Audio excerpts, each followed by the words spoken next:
I'm here with Nergal of the almighty Behemoth. How are you doing today, sir? I'm good, man. I'm good. I'm a bit jet lagged. Good. But excited about the show. Yeah, we're just actually going through all the stuff now, all the equipment, and I just found out that my amp is dead, so we're just trying to figure out, you know, what we can for the replacement. But it should be fun, man. The show will happen, that's for sure. Alright, excellent. I hope that you'll be able to find a replacement in time and there won't be too many hiccups. Hopefully you don't mind me starting with this, but it's just been about 2 years since you were diagnosed with leukemia, which you soundly destroyed. And you guys have, and it's ever since then, you guys have been picking it back up. You recently finished a tour in Europe, and how does it feel for you guys to be back here in North America, where you're going to conquer yet another continent? Well, first of all, it feels good to be alive, man. That's the bottom line of all of this, and it's good to, you know, get out of Grim Reaper's hands, and hopefully for good and for many years to come. And yeah, we're definitely catching up, and we're trying to kind of, you know, rebuild our position, or, you know, come back or return even stronger than ever. And a recent tour with Cannibal Corpse pretty much proves that the band is in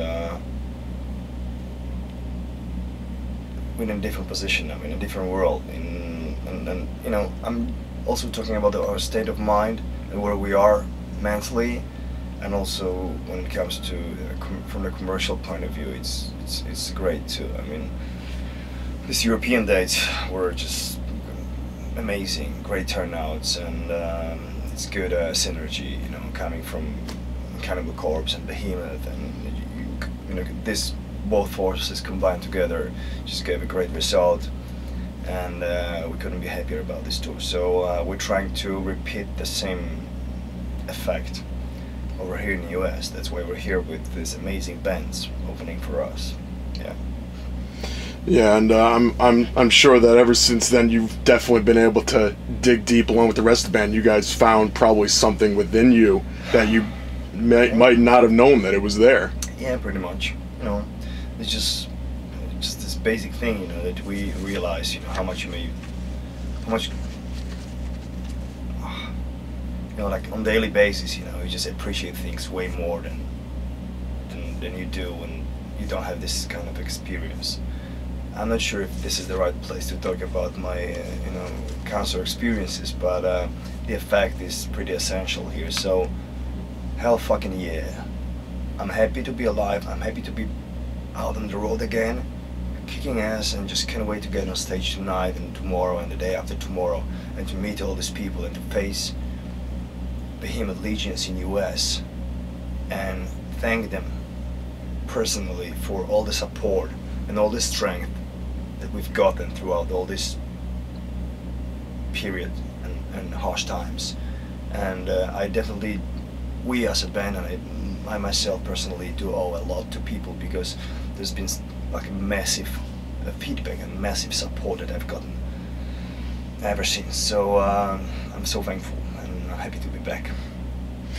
Yeah, we're very happy. We're very happy for you to be back. And you mentioned the legions of the Behemoth fans throughout the U.S. and in a way, it's kind of funny, since the first time that you guys are coming back to the U.S., there's already been some controversy started because of your appearance at the older venue before this. Yeah, I would say that, like, there's two things, you know, that makes this show controversial. First thing is the fact that the show was originally booked by, you know, the promoter, the owners who, you know, sign up for, you know, the contract and deal for In Solitude, Devil's Blood, and Watain and Behemoth, you know, and they apparently either they didn't do any research, or they are just, you know, not intelligent at all, because, you know, the name Watain or Devil's Blood, especially in Behemoth, you know, it says it all, right? And then, like a week before the show, they just realized, oh, they're so satanic and they're so, you know, we can't support this kind of philosophy, so, you know, we're out of here, you know, we're not doing the show. that was weird to me. You know? I mean, like I have no problems with other people having different opinions and different philosophies. You know, just stay the fuck away from what we do, you know, and just let us do what we want to do. So we are back in this venue, and this venue has really, it's has you know, it's infamous venue, as you know, and has like some bad energy going, and but maybe that's the right place for us to start a tour. Maybe I'm just thinking wrong. I don't know. I'm talking about the Dimebag thing, you know, and there's actually some already like dried out flowers just laying around, you know, which makes this whole, you know, atmosphere around here a bit spooky and, you know, eerie, and you know, but yeah, I'm just still thinking, just still reflecting on, you know, because I've never been to this place before, so it just makes me think a lot today about it.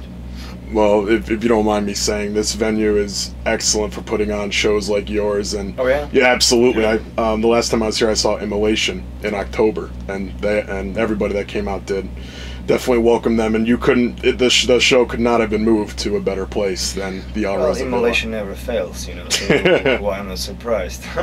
Good point. Does it ever still strike you as odd, and the rest of the band odd, that things like this can still happen? No, where I'm not surprised at all, you know. I've faced so much bullshit over there in my home country in Poland. I'm actually facing like 2 trials, court trials, and one is about to finish being finalized within the next few weeks. I hope it's gonna be positive for me, and the other one, like when this one is done, you know, there's the next one that just starts off, you know, because it's hold on, you know, until the first one, you know, is finished. So it's pretty complicated. But anyway, I'm you know, I face a lot of shit, you know, like over there in my home country. There's people that want to ban us and just, you know, stop the band, you know, from playing live, and you know, just being active in any way. But things like that, as you see, you know, they pretty much can only put a smile on my face, and I don't give a fuck, you know. Why should anyone give a fuck, you know? Just, you know, we do our own thing, you know. And even if they ban us in city X, we're gonna go to city fucking N or whatever, you know what I mean? If they don't wanna in Columbus, we're gonna go to San Francisco, and we're gonna complete the show anyway, you know what I mean? We're gonna spread our message and perform regardless. So it's just, yeah, just a matter of time and place, you know. We're just gonna switch places. Yeah. Don't you think that like the mindset of people want to ban something just because they don't like it, don't you think that kind of hurts human progress in a certain way? A wise man said that every revolution, every evolution actually started as a blasphemy. And I love that saying for a certain fact, that a lot of our topics and lyrics and messages that we are trying to spread through are considered blasphemous. They're not blasphemous to myself, you know what I mean? But like human beings, like in general, that are very narrow-minded and limited in many ways, you know. That's how they see things, in black and white shades only, you know. They don't see in black and white, and they don't really see the shades in between, you know what I mean? And I would say that Behemoth's philosophy is all about the shades. So that's a really good way to put it. Speaking of what you consider to be blasphemous and what other people do, it seems that every band on this tour, the one defining trait that you all share is maybe criticism. I like, just for my own purposes, I call this tour Peace and Love Tour. Let's put it this way. Yeah. No, there's I'm not just music-wise, but I would say like altogether, it's probably one of the most extreme packages that has ever came over to US, and it just makes this tour fucking amazing. And I'm so happy that we managed to pull it all together, because yeah, this time I wanted to have my favorite bands on the bill, and yeah, it took me a while to put this tour together, and I was just throwing the names, you know, and the bands that when I was having struggles. No, not struggles, you know, because my manager is actually very much into this kind of music. So, but first of all, I wanted to have only European bands. That was the first thing. Second, I wanted to have only evil stuff on the bill, you know, no core, no deathcore, no new death metal stuff that I don't dig at all. I just don't buy this shit, you know what I mean? And I wanted to, you know, old continent, black metal influence, you know, heavy satanic music, you know, to invade US this time, and very strong package. And there's also a lot of variety on the bill too. Like no band really sound like each other, you know what I mean? Just, you know, everyone just very automatic, just very special. So I couldn't be happier about this tour. Yeah, as you mentioned, it has such a diverse sound throughout all the acts that apparently you picked yourself or the band picked. Yeah, you know what? Like for Devil's Blood and Vatine, I've always wanted to tour with them, you know, and we're supposed to come over with Vatine like right before I went to the hospital, right? For obvious reasons, we couldn't make it. And In Solitude I never came across this name, you know, before, and someone from Metal Band said, "How about this band?" You know, I checked them out, and I was blown away. Actually, these are kids, you know, they're just like 17 or 18 or something, and the fucking kick ass so bad, you know. It's just so good band, and you know, I've always been a huge Merciful Fate fan, you know, and it seems like, you know, that they kind of inherit the same traditions and culture within the music, like the genre, and I'm a huge supporter of it. Yeah, and speaking of Watain, obviously you know that they weren't able to make it. Actually, you know, we were that close to make the same mistake, because there was like this long weekend in Europe, you know, which the Easter weekend, and like when we first called up the embassy, they said no, it's you won't make it on time. And we're like, what the fuck? So we got scared at first, you know, but then, you know, we started talking to different people, and the embassy became more flexible on schedules and stuff. So we managed to do it, you know, and I wasn't really surprised that Vatane couldn't do it, because as I said, you know, it was just the wrong timing, you know. They should probably like start, you know, the whole procedure like probably 5 days earlier, and they would make it. So, but that shit happens, you know. They're gonna join us soon. Right. Since you have been touring and all that, has there been any chance for you guys to maybe start coming up with any new material? Slowly? Yeah, we want to take our time, you know. I don't want to rush myself, you know, in any way. There's a lot of projects, you know, going on. And yeah, Behemoth is doing a lot of stuff, you know, and I'm doing a lot of stuff on my own. Some writing, and we're completing a biography now. And I'll be coming up with like my own book in October. It's all in Polish already, but we might be thinking of translations later on, but we'll see. Anyway, there's a lot of stuff happening, so there's really no space for us to just, you know, see it and think of new material. But I can already tell you that there's at least, I don't know, like 3-4 like rough sketches of new songs, just ideas, you know, and that's actually basic ideas, you know. It's just like main riffs, main themes and stuff, and we're gonna be building around these ideas. So one can say that like 1/3 of the album is under, you know, making, and it's just waiting for its time to continue the you know, we just need to get into the creative mode again and start working on it. But no rush, man. I mean, when it's out, and when it's out, it's gonna be fucking supreme. Yeah, I mean, absolutely. I mean, this is basically going to be what's considered as the Behemoth comeback album. I'm sure you guys want to make it absolutely. It looks like, you know, it might be like the most important album in our career. But I don't really want to stress my ass that much. I want to make the most honest record that I can. And I won't be bending to anyone's rules or expectations, or be it fucking, you know, fans' expectations, or Metal Blade or Nuclear Blast. they never do though. So that, I mean, they have so much trust in what we do, and they're like, okay, you know, I'm pretty sure, you know, when the right time comes, you know, when they get their albums in their hands, they'll be like, this is Behemoth, you know. They made us. They educated us that like every next Behemoth album is a surprise in many ways, and it's never the same. So you can expect the same.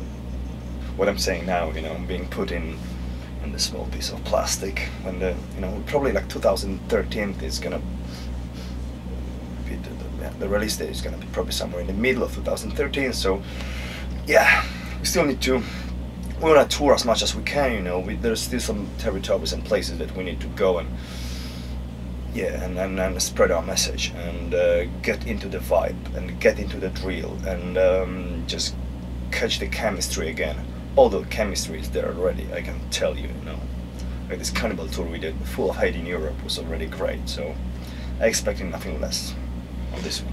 You mentioned that it's because you want to make an album that is extremely meaningful to you. Do you think that maybe in the state of music today, meaning has kind of was kind of put by the wayside and looked at to be made with maybe profits or other kind of ideas in mind? Yeah, you might be right, but as I said, you know, we don't want to stress ourselves, you know, because the music business and the direction it takes, it's not what I would expect, you know, what I would like it to be, you know what I mean? Therefore, we're gonna probably go against the current again and just release our will and just do as we will and do as we please, you know what I mean? And whatever we do is gonna be Behemoth. It's gonna be 100% fucking, you know, it's gonna be the state of our will, and no one can deny it, you know what I mean? Yeah. But I can assure you that it's like we're not gonna just come up with a reggae album or fucking country music, whatever, you know what I mean? It's gonna be Behemoth, it's gonna be extreme. But don't be surprised, you know, stuff is gonna be like, I would love people to listen to it and say, fuck, they did it. It's so different, it's so amazing. That's my expectation now. I mean, I'd love to say that, you know, when I listen to my own music, you know what I mean? I'd love to be surprised myself, you know. I don't want to be I hate things that are predictable. No, I want to surprise myself, and I want to surprise people as well. Yeah, that's definitely what you guys have been doing. I mean, each album, the past 3, has just been one transformation after another. Yeah, and that's the nature of things. That's the constant transformations, and we're just trying to get away from the label, from the definition. You know what I mean? The definition is transformation itself. The definition is the change, the constant change of things. And like, if you think that way, that nothing really stays the same ever, you know, that like every next heartbeat and every next minute and every next experience is just different, and it never goes back, you know what I mean? If you realize that, then it's so much easier to adapt to changes and just let it go and appreciate them. So don't get me wrong, you know, I'm a huge AC/DC fan, you know, and I expect AC/DC to be AC/DC, but never expect Behemoth to put another Apostasy or Demigod or Evangelion album, because that will not happen. Putting it pretty bluntly. Oh, that's what I like. Since you guys have been a part of a lot of different record labels, I mean, and over the years, you've kind of been moving around, and lately you've signed to Metal Blade. Has Metal Blade been doing anything for you guys that maybe you're not accustomed to? No, actually, I mean, they put out one record already, but there's some like extras that they did also. You know, they've been very helpful too. And you know, when I was in hospital, you know, they were like, okay, you know, what can we do to fucking, you know, to help out in the situation and stuff. So it's good. I mean, it's good to deal with people who are like well-oriented in business, you know, and they're not fucking kamikaze. You know what I mean? They are smart, and it's always, you know, you can always learn something from this kind of relation.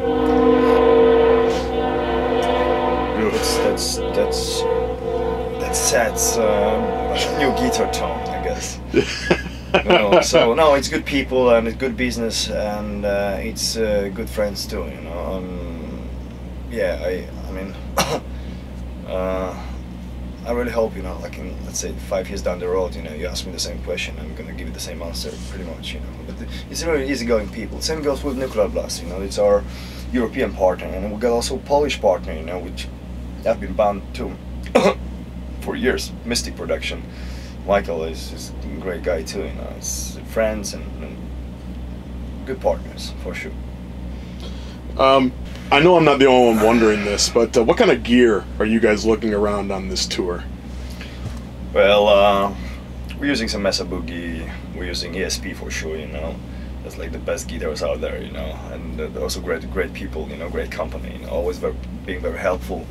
And like whenever we need, ESP is fucking always behind our backs, fucking sending out guitars, anything we want, they fucking do. So fucking hail ESP, best guitars on earth.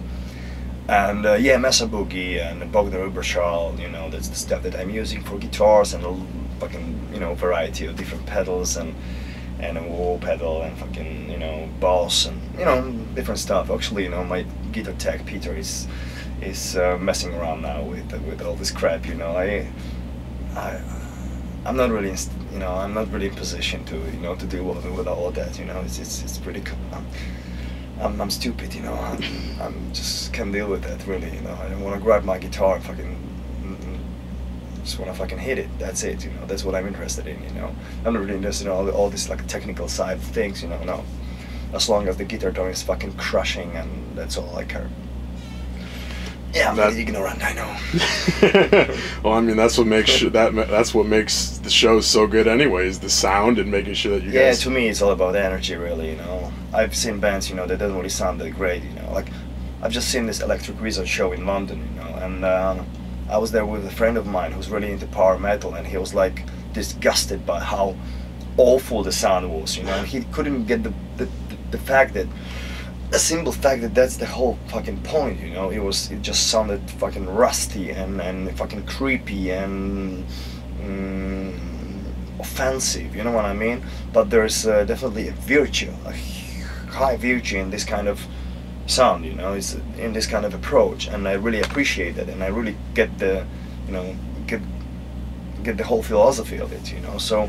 To me, it's all about the energies, If the energy and attitude is right, sometimes you may sound like crap, and it makes sense, you know what I mean? Yeah, speaking of the energies, like there's two kind of energies. Obviously, you have one while you're playing the show, and then there's one while you guys are traveling around the countries that you are.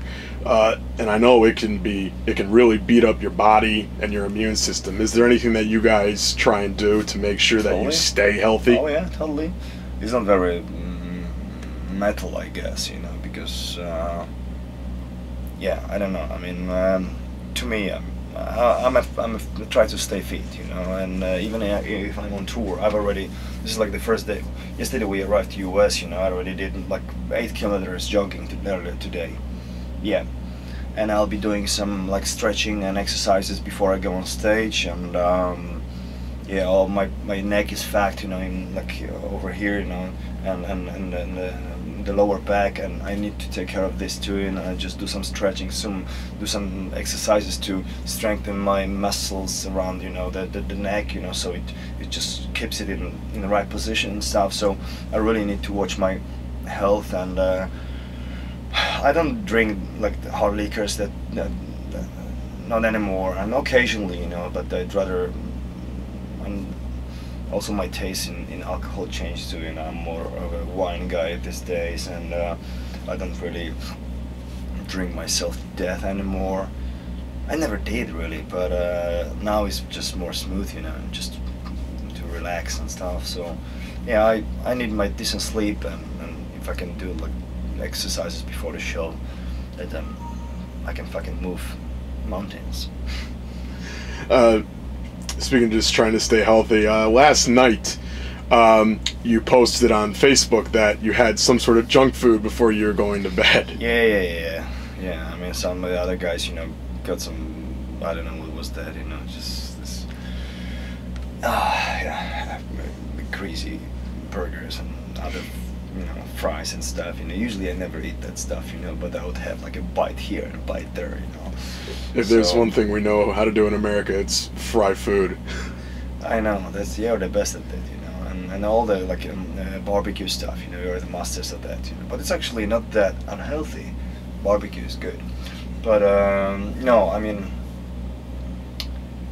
I'm not here to preach, obviously, but I'd rather to eat like small portions quite often, than like huge meals rarely during the day. So that's how it works for me. That's how I stay in shape and stay fit, and I'm not that fat. So it's important. When I go on stage every day, people expect the best out of me, and I'd rather give them the best, or I retire.